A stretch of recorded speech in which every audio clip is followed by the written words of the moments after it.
How to renew Amazon Prime membership.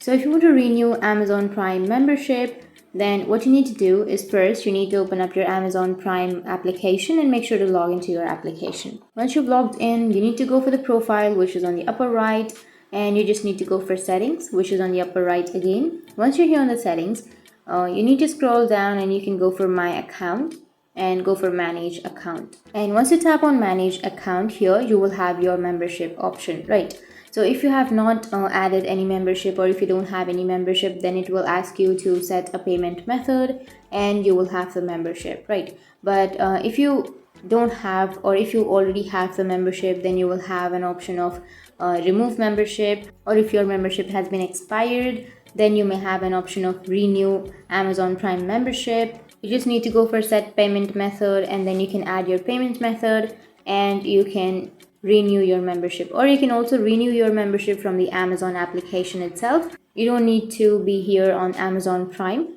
You can also do that from your Amazon application also. So here it is already saying that changes to your payment method apply to membership renewal and subscription charges. So you can renew your membership from here, and that's it. So that's how you can renew Amazon Prime membership. And if you have any questions, feel free to comment below. Thanks for watching.